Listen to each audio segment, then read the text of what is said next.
Yes, Dale, can you hear me okay? Got you, Peter. Thanks so Great. much for come. Thanks so much for coming back, buddy. How are you? Yeah, good actually. Yeah, pretty good. Can't complain. How are things over there? Things are okay, and I was telling the community about your outstanding gold call the first time you were on, and I do recall our last interview. You said you were long a bit, and you didn't have the same level of conviction that you had on the interview. You did on the shares, but you said you didn't like initially the way gold came off that 1040 low, that it didn't look impulsive to you, and you were open to the possibility of one more decline. So I'd be interested, technically, it'd be a good lesson for me on how an outstanding E-waver like you, who didn't have the same type of confidence the way it came out of the hole initially, remained confident. What finally gave you the belief that on your probe back to the long side that action or E waves were confirming it? I'd be interested in seeing that on the chart. You recall that, Yeah, right? yeah, absolutely. Yeah, yeah, because the bullion price has really underperformed the equities, the mining companies that we've been sort of promoting to buy, like Newmont Mining last year. You know that really sort of traded down to our numbers. We've been seeing a 62% rise since. And I quite like the equity setup because the patterns were a little bit clearer when they were forming Right. those lows last year. And Right, also, and they you weren't know, and they weren't making new lows while bullion was consistently making new lows. And I was trained that the equities lead the way. They turn before the underlying commodity. And, I was talking about that, especially after talking to you. I kept watching gold make new lows, and even the juniors weren't making new lows with gold. yeah, that's right. And I quite liked the setup from the companies like Newmont Mining because actually, when you're recommending this to our subscribers, the main thing is that they're not inclined to leverage, which you can do, of course, if you're trading gold bullion on the futures contracts. It's a little bit more precarious because if you don't have specific recommendations and everybody's got their own different risk profile, you don't want to end up seeing your subscribers get too leveraged if the patterns aren't quite in sync. And there seemed to be a very clear route to the idea that if you traded the equities, the mining companies themselves, you didn't need to leverage with these. You're paying for the share upright, and look at the gains since. So it was quite good. But we can take a look at gold bullion actually and see what it's developed like and where the pressure points came in at the Okay, time. I'm just gonna activate my screen. Let's have a look here. Share screen. I think this is it. Now let's so see. Can you see? is it springtime yet in Germany? Not really. No, we've had a lot of snow in the last few days. Okay. All right, so Yeah. here we are, and I think we were talking back in January, and you said that you were long, and the market just kept going from there, but you thought that there might have been a shot for one more breakdown towards 1,000. So that's off the table now, Oh and yeah. Yeah. yeah, Yeah. Well, what okay, happened was, let's just highlight what happened and recount what the process was at the time.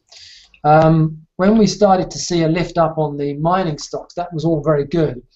But right, you can see the bullion had these swings like this. Well, we mentioned in our report updates that bull markets can start like this, actually. They start rather hesitantly. A lot of Elliott wave practitioners, they have this sort of mental idea that when a major low is formed, you're going to get a nice clean 5-wave advance to begin the sequence afterwards, and you can catch it on pretty early. Well, right, I'm afraid that the reality is that when a new trend begins, especially after such a protracted decline that we've seen on gold over the last 5 years, sometimes these new trends to the upside, they have a rather jagged sort of starting point, and this is typical here.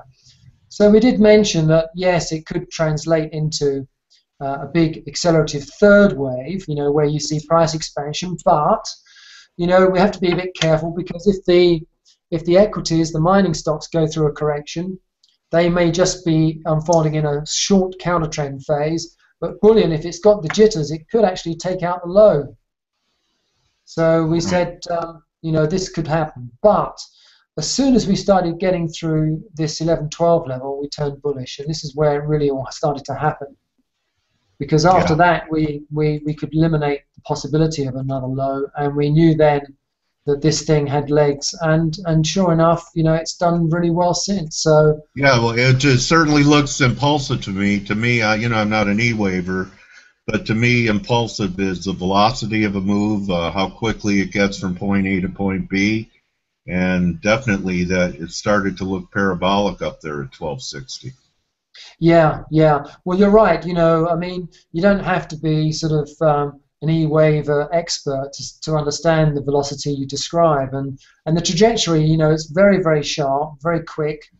It blasts ahead through, and it's quite amazing, isn't it, that sentiment has changed now? Because at the very beginning of the year, we saw all the investment banks and all the what we call the bulge bracket analysts projecting gold down below 1,000 and maybe 850.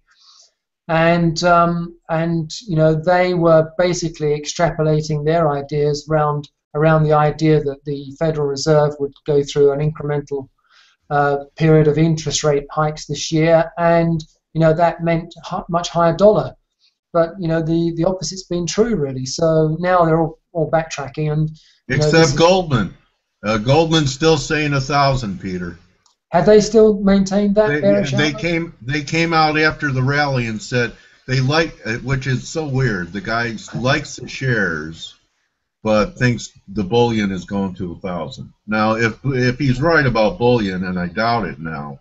No, you can't like the share. You can't like the shares too. So I don't know. He must have gone to, must have been an Ivy Leaguer to get the gig. He went to Harvard. So anyway, he's still looking for a grand. And but you're right. The way everyone's flipped. I mean, guys on fast money, they were all talking 900, 880. There was a time I thought that could happen, but now it's proven itself, and it looks like you got a pretty nice roadmap that we completed 3 of this first wave, and it does look a little heavy here, so that we could pull back. I see you have like 1163 pullback number. Yeah, that's right. Well, it's a big sort of retracement if it does pull back to 1163, but that's okay. The main reason for the projecting down that far was because this little sequence from 63 down to 1191 was we had a view of that on a very short-term chart. It looked like 5 waves down, so we've just thought that we might have to break that 1191 level. It might not come back as far as 1163. That's an idealized measurement for a 3-wave zigzag, but it might stop a little bit short of that and then start moving back up. So that's a great word, idealized. I have an expression. Don't expect perfection at the craps table. So you talk about an idealized level, but you're always ready to adjust, and you don't really marry yourself to a scenario. And you have a general idea of what it can do, but flexible enough to know that you may not be perfect. Maybe it's going to be 38.3. Maybe it's going to be 61.8. So you have to be prepared and not marry and look for ideal setups. How many ideal setups compared to maybe setups do you see? Aren't the ideal ones the exception rather than the rule? Well, actually, I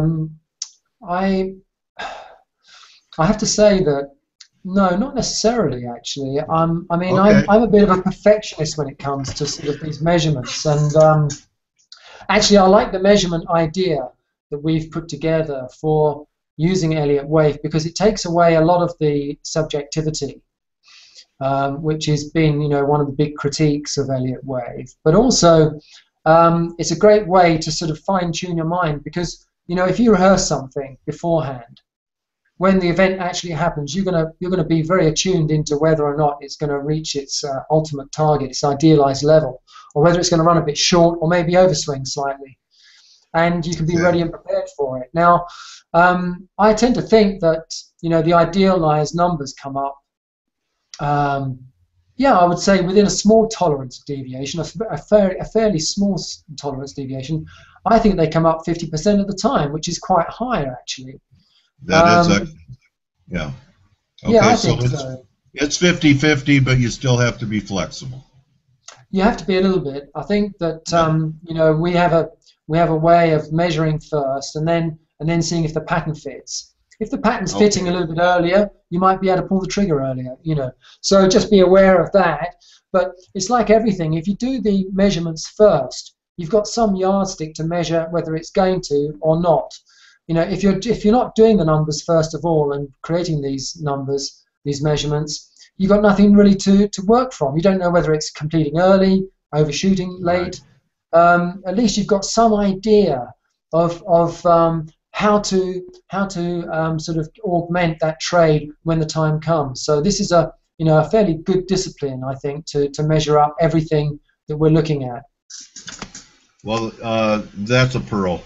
And you're right, to have some type of guideline. So if I'm reading you correctly, pull back into an idealized zone, or maybe not ideal zone, and then one more push up towards 1300, which will complete the first wave up from 1040. What I'm curious about is when we get a wave 2 pullback in gold, is the catalyst for a wave 2 pullback in gold going to be the dollar breaking out over par that creates a higher low in gold for a 2, while the dollar is perhaps engaged in a terminal thrust above 100, and the euro possibly a terminal thrust under 104? Yeah, absolutely. That's exactly how I think it's going to work. You've got it absolutely right on. I tend to think that your timing's better. Your timing's better. I have the macro thought, but you have a better roadmap. So that's why I wanted to throw it out to you. Is I was thinking that we could have a pretty even a deep pullback in gold, maybe even 1100 after we complete. Depending upon the euro and the Dixie. So I guess that's a segue for what are you seeing in the euro and Dixie here? Yeah, no, absolutely. Well, I can show you what the Dixie looks like, because actually we've just finished our monthly commodity report. Yeah, I wanted to bring that up near the end of the interview, but in my communications, you have a video of I don't know how many different instruments that you provide free to subscribers, and if people don't want to subscribe but have a roadmap for 2016, and how many different instruments, Peter? Well, we've got we cover all the 4 asset classes, but we're doing about 40 chart updates for each asset class. So we've got quite a few charts coming through, but they're all basically bundled up into a nice video which lasts about an hour. So we can talk about how to access that later if you like. Okay. Okay. So these are really good, and these charts that I'm showing you now on the Dixie is part of that 3-part video series. And this is figure 85. It begins by looking at the dollar index's run-up in its final sequence from the August low at 92.62. Now, last time we spoke together, we both agreed that we probably get a dollar pulled back downwards inside the range, didn't we? Yeah, and we did. And that was equivalent to the euro going up to about 112.5. It was a lot lower at the time. And we've subsequently seen that very nice pullback down here on the dollar index. And I've taken this screenshot actually a week ago to create the report. But since then we've traded up. And what we need really from last August, from an Elliott point of view, we need 5 waves into a new record high, or not a new record high, but a new higher high from 92.62. Well, you know, when we first started to move up like this into the December high at 151, you know, we thought, right, okay, we pull back a little bit in a fourth wave, we get a final fifth. That would have probably, if it had worked like that, it would have already been producing a major high right now. But when that decline occurred back inside the range like it has, it isolated 3 price swings up to 151. The only way that we can complete 5 up from August low is 2 ways now. This is the diagonal approach, because in a 5-wave diagonal pattern, each impulse pattern. So this would be the opposite of the gold bottoming on an ending diagonal for a low, and you could have an ending diagonal at a major high. Yeah, if we get up to, if this diagonal pattern finishes at 102.26 or a bit higher, on the weekly charts we've got 103.77. But if it gets up to those sort of numbers, I would have already thought that probably gold was already trading back down to, as you say, 1100 or something in a fairly deep correction. Okay, so I have it, is this a weekly chart? Oh, that's a daily. So I have it right now, the Dixie at 98.50, which to me, when we sold off, that was kind of the trigger for that sell-off down towards 95, 98.50. You think there's a pause in here at 98.50 before we just load to new highs, or well, we've got there's another possibility where that could work, and that's this one. Okay. Because we've got 3 waves up to this 151 level. Now that is wave 1 of the diagonal under the previous count. But that could also be wave B of a triangle, and we could end up with going up here to, you know, you say 98.50, that could be about it. And then we could drop back inside the range and fiddle around for a while before trading up. That would take, okay, then that would take the euro back to 114, 115, huh? If we went to 90. Yeah, that's right. That scenario, that scenario would mean that we get up to something like this on the euro, maybe even higher, maybe a reattempt to the 117 level, you see. Wow. Okay. That could happen. I'm not sure if that's going to work out just yet. We could take a look at the intraday charts now, if you like. Let's have a quick look. Yeah, let's put... And I've also noticed that I know the next segue with how the dollar's acting will be into the indexes, Peter, because it seems to me for quite some time now that a strong dollar has been supportive for the S&Ps and stock indexes. Yeah. They both seem to be a pretty tight correlation of going up together. Yeah. And I know that, well, I don't know. I'm going to ask you for an update on it, but it was interesting how we held that 1810 level, just took out the stops under those lows, and in a matter of days we were trading plus 1900. So okay, let's look at this here. There's a very distinct correlation, as you say, between the stock market and the dollar moving back up. And you know, even if we're looking at the triangle version or the diagonal version, we're going to get into new highs at some point in the next few months. This is a very, this is the classic, you were asking earlier about Fibonacci numbers, whether they get to the idealized numbers or not. This is where the idealized number came in exactly here, look. Now, this is where we extended. I saw the short in the euro there. It was a 3 drive up there when the Dixie was 95. Yeah, that's it. So, yeah. You can see that we extend this first drop by 61.8, hits perfectly the number. Now, when you get the perfect numbers like that coming in, these are the idealized numbers we were talking about. That gives you a very strong conviction that if you get a bit of price rejection, you can start taking it, putting a stop below the lows, which is what we did. So, we're running up at the moment quite nicely. There could be some resistance here. If we go into a very short-term chart now, let's have a look at, let's tidy this up and see what we've got. Yeah. Well, we could be looking at, some overhead resistance up here. I mean, I suppose if you're long carrying up this move, you might start to edge some of your longs out by now, just in case this is a zigzag rally for an X wave. And if we were to extend this first upswing here like this by 61.8, yeah, that's good enough reason to perhaps say, right, I might protect my profits for a while and just see how it gets along. I don't know. I'm personally, I wouldn't be selling it, even though that might be the prudent thing to do. But I quite like the concept of this this zigzag. I think there's more legs in this somehow, because I think there's going to be more legs in the stock market. Okay. All right, that's what I was going to get to. So perhaps then your first option on the dollar is going to happen, and we just have the S&Ps continue to head higher into the dollar highs, which I remember when we were talking about the possibility of 2,200 in the S&Ps with the whole world getting bearish. You thought it might take till July for that to unfold.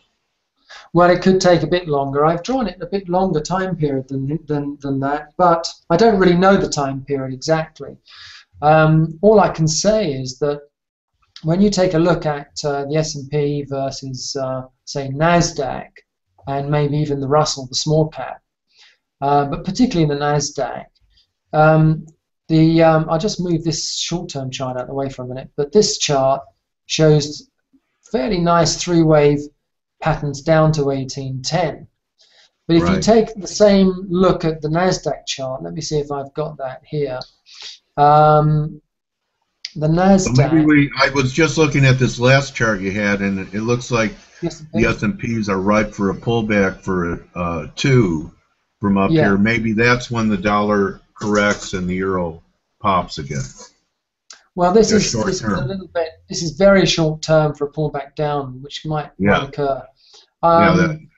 It might. Yeah, it's very short term. That I'm not sure how much an effect of the dollar it will have on that, but yeah, I think that I'm not so keen on putting, like intraday or for the next 2 days a similar movements on the dollar index, because we might find that the S&P even accelerates up from here. I mean, it's not impossible. The reason I drew this over the weekend, pulling back down, is because can you see on the S&P's upswing from last week, from last Wednesday? Yeah, it looks that like big a three-wave zigzag.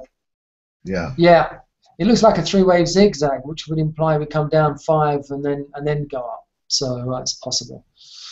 But I think the overall impact of a much stronger stock market advance is very much portrayed in this larger three-wave drop down to 1810, but also this same period of time on the NASDAQ is a slightly different pattern. Rather than being a zigzag, a 3-price swing event, it's unfolded into an expanding flat, or probably more precisely a running flat, because we didn't get to see a break below the August low.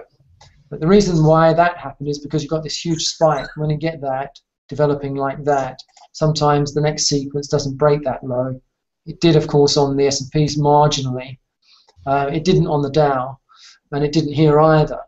But the 3-price swing event from August low, like this, up here, was a bit of a giveaway, because it broke the previous high last, when was that?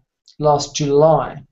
Right. So it momentarily broke above in a 3-price swing event and then dropped down in 5 ways, which is a classic symptom of the 2 sequences that remain for the expanding flat pattern. So that's actually a very bullish forecast now to new highs. Yeah, that is. Up to above 5,000. Yeah. So I think that the expanding flat has unfolded whilst the zigzag has unfolded for the S&P. And I like the way that the 2 time periods are equal, and they've given off a different pattern altogether. They're both corrective patterns, though, so that's a really nice thing, a nice attribute when you're doing Elliott wave. If you're looking at sort of positive correlations with things, whether it's currencies or something else, during the same time period, they evolve into slightly different corrective patterns, but come up with the same timing for a reversal. That's a really strong. I also recall when you were talking about indexes last time we were together, Peter, that you were looking for one more decline in the Russell to complete a pattern. I know we got a new low in the Russell, so is the Russell, which has really actually been outperforming a lot of other indexes in the last month or so. Did you get that completion you were looking for? Yeah, you can see it drop down here. Can you see that little pullback? Yeah. got into from a little rally high in February, it dropped down into the mid-Feb low. So that's fulfilled its requirement too. And I really like that. I mean, again, you've got this huge expanding flat pattern, 3 down in 2014, 3 up here into 2015, and then 5 down. Slightly different dimensions in terms of time, but a similar pattern. And yeah, I think this is really bullish, and I'm quite fascinated to see how during the February sell-off, my phone never stopped ringing from our clients because everybody was panicking. Yeah. All the fund managers were panicking. They were sort of basically saying, well, everything looks pretty bearish from here on. They were basically again sort of feeding back through the news media, and look where we are, you know. And we said at the time, look, the banking crisis. There's no banking crisis at the moment. Right. Goldman Sachs. So Peter, let me ask you this: did your hands get chapped from hand holding? Well, I tell you what, my ears got chaffed because I was listening to it all down the phone. But really, you know, it is a bit like that because you have to calm people's nerves a bit. You almost have to be. You have to have a little bit of psychologist, psychiatric background to handle people with the high degree of emotions that they have when money's at stake, don't you? Yeah, no, you do. You have to be calm. You know, even if you're wrong in an event of a crisis, you've got to be calm because you can't think straight otherwise. I think there were certain things though that gave me a very strong conviction that we needn't panic at that time. This was one of them. The expanding flat, the running flat in the Nasdaq, but there were some other little things as well. Of course, it was focusing on the banking stocks at the time, and Goldman Sachs was an interesting chart because I produced this one.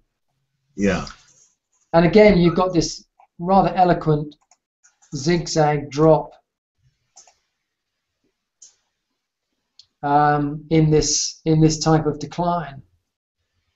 And if there are banking problems, it's not with the XLF and the U.S. banks. Something like Deutsche Bank is back to the '08 panic levels, isn't it? So is it a different picture with European banks than it is with U.S. banks? Yeah, it is a bit of a difference. Yeah, the KBW index we track. Let's have a look at U.S. sectors, and I thought that here we are. I thought this was actually pretty good because last year we had this decline down to a minimum of about 58 something. It tripped through to 55.99, and then I basically thought, well, it might have one more swoop to the downside to get to 52, which it might still do actually. I don't think that Goldman Sachs will trade to a lower low, but some of the other banks in the sector might squeeze out a slightly lower low, so we should be aware of that. But again, this chart, which is fascinating because we've got this expanding flat again, 335. So 3 down in 2014, it's a bit like the small cap Russell, 3 up into this high last year. And last year we forecast this big drop down to 50, 58 and a bit, 59, and taken most of that drop. So I think that this is close to completing. I don't think that evokes a banking crisis. But the European markets, yeah, they're a bit tough at the moment because they've seen some pretty dreadful declines, including Deutsche Bank, as you mentioned. And yeah, they're under the '08 crisis levels. Yeah, that's right. And I think the Eurostoxx Banks Index, I have got a rather optimistic tone to it because I think that, let's have a look here.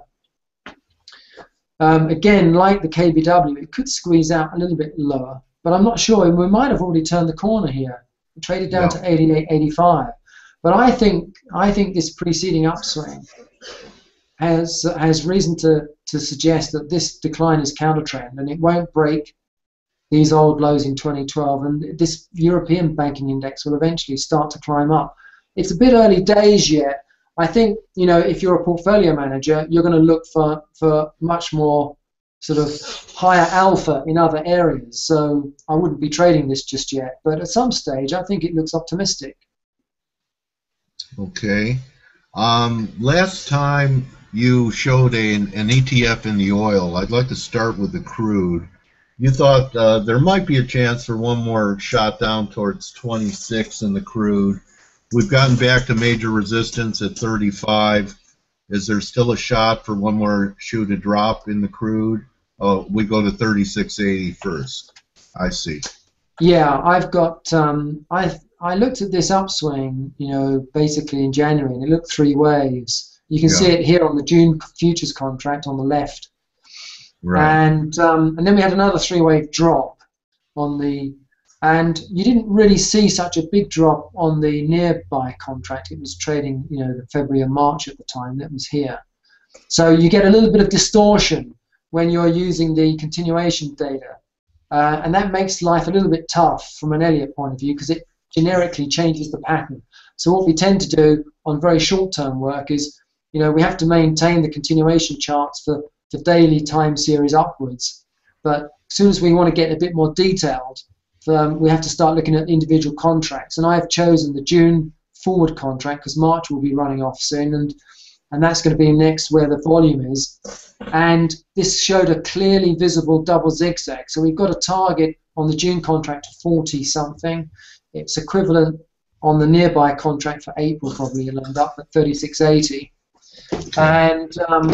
And then one more decline, which I think then we've got to make sure that we're not exposed on the stock market because there's still this positive correlation between that and the stocks, isn't there? Right. Right. So maybe that's how you get the pullback to 1860 in S&Ps that you thought was possible, and a pullback in the dollar as well. You know, Peter, there is something that I'm trying to bottom pick. It's not working for me. I'm wondering if you have a view on nat gas, which is at historic lows. You watch that instrument? Huh? Natural gas. Yeah. Oh boy, that's one of my big no-nos. I'll tell you why.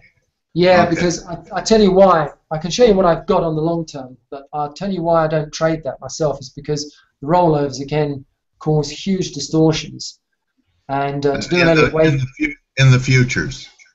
Yeah. Okay. Yeah, it's a bit of a nightmare. But yeah. Well, I mean, why sort of torture yourself? I mean, look at something simpler. But anyway, I can understand why. There's a lot of following in it. But let me see what I've got here. I haven't looked at it for ages. But where am I trying to? Natural gas. Here we go.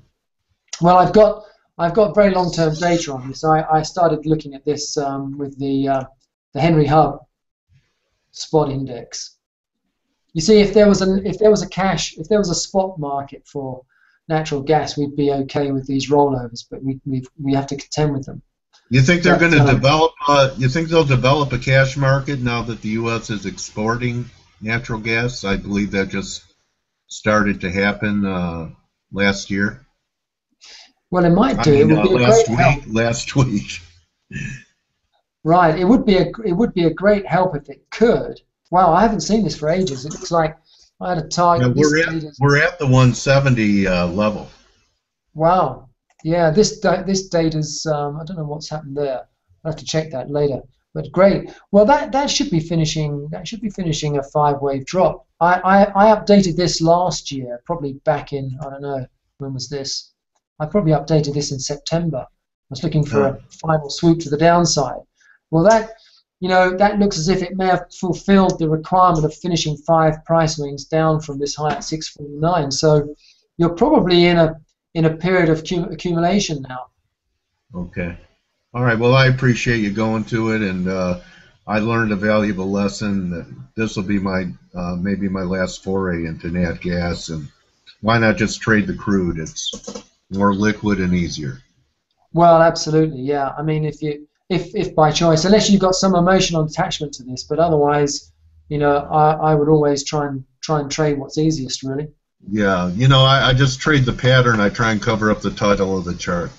So, so Peter, why don't you tell us about how people could subscribe or get the video that you emailed me about, this would be a good time to talk about that. Yeah, thanks, Dale. Well, yeah, we're actually producing or have produced a 3-part video series of stock indices. In part 1, part 2 is commodities, part 3 deals with currencies and interest rates, and we've already published part 1 and 2.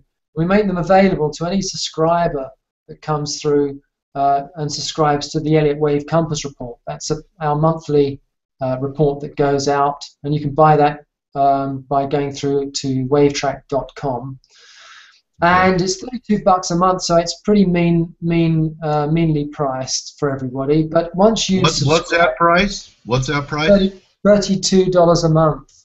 That's like 1/3 of what most services charge. That really is reasonable. That's yes, it's meant to be really hey, Peter, that's only 3 pips in the euro. Yeah, exactly. Yeah, and you get a whole month of reports coming through twice a week. But where the video series is embedded within that for absolutely free, and each video is about an hour to an hour and a half long. So it's me droning on about all the wave counts over a medium-term picture, but it's very informative because if you know where the larger pictures are coming from, you know you can hone in then on your own studies. And I think this is a very good sort of starting point to look at where the medium term comes from. And we've just published, or we're about to publish, I think, either today or the next few days, the video series for currencies and interest rates. And there's about 40 charts in there. So, yeah, whenever you log in and subscribe to the Compass report, you're going to get all of these videos for free. Okay. You talk about the currencies and interest rates. I'd like to wrap it with, it seems like the Fed is trying to prepare banks by doing stress tests with negative interest rates. Do you think the U.S. is going there? Because your long-term targets, even after 2230 in the S&Ps, then you're looking for maybe 1700, 1690, and then you're looking for, I believe, like 2900. And we talked about what possibly could drive it, and you said a new era in central banking. And when now that I hear the U.S. at least talking about the possibility of negative interest rates to penalize people for being in cash, maybe that's the new era that you're talking about that's already happening in a few geographic areas, but maybe it happens globally. Do you think that might be what the new era is about? Well, I think it's a very logical process of thinking that, and it might be the case still. And if we can see negative interest rates in Europe, and there's a danger that if the 10-year Bund yields start trading below 4 basis points, which was the low last year, then I can't see any choice other than that contract will trade eventually down to maybe 75 to 100 basis points in negative, which for a 10-year yield in Europe would be a disaster, I think. It could happen in the US, but I don't think it will somehow. So I don't know what the exogenous sort of like trigger points will be to change the concerted action. Oh, Peter, you know what? It just came to me how the S&P could go to 2,900. And I think your Dow target's what, 32,000? Yeah. Eventually? Yeah, how? Okay, this is how. Because Donald Trump is going to make America great again. Oh, yeah. Well. Let me ask you this. How does it look from Europe when you guys are watching what's happening during debates and the level of playground type childish bickering on stage for someone that's going to have control of the red button here in the U.S.? What does our process look to you guys from Germany when you're watching what's happening in the U.S.? And is there a hope in Europe that it's not someone from the right, and I'm not sure if Trump is right, center, left, it depends on the day, or would Europe like a bit of a continuity from what we've had with Obama, with Hillary Clinton endorsing the Obama agenda? Where is Europe's, where do people in Europe, what are their hopes for the U.S. going into November? Well, I think that as far as Donald Trump is concerned, in a way, it's quite amazing, because all of these we've already had in Europe, all of these radical guys coming up, which were Right. never got a voice maybe a few years ago. It's like the 1930s. It's like the 30s. Yeah, it is. And, we've got, in the UK, for example, Nigel Farage. You may have heard of him. Yes. He's from the established UK Independence Party. He developed it himself. In fact, Nigel, he used to work with me in the commodity markets back in the late 70s, early 80s. So I know Nigel, but I don't share his politics. But then again, he's a radical right wing political guy. These minority people with a voice, have basically risen. And I think that's also echoed into US politics at the moment with Donald Trump, because he's basically there for the people saying, right, we've had enough with what we've had, let's do something different. And it's purely that, whether it's leftist or rightist, even the left guys, the more socialist guys, and I think there was the guy who was opposing Clinton. Yes. Bernie Sanders. Bernie Sanders. Yeah, he's a bit more socialist, but for example, again, he's a sort of the anti-establishment almost, and this anti-establishment is being echoed all around the world in all politics. So it's not surprising that Trump's doing quite well at the moment. Whether he has a chance of actually securing the nomination or not, we don't know until maybe tomorrow in the super primaries, or whether or not he makes a big impact mid-March. But he has this voice. But from Europe's point of view, we see him a bit of a as an extremist, really, in political views, and nobody likes that in politics, because you always know that they have that red button access. You wonder what they're going to do next, especially with China in the South Sea, and these types of very delicate sort of situations, which politically could be thrown up into the foray of what's going to happen. So I'm a bit afraid of that, to be honest. And coming back to your original question, though, it's a question of really of whether central banks get together in a more concerted idea. Now, the IMF last week recommended that central banks got together, to discuss these aspects of coordinated action at the G20 meeting in Shanghai.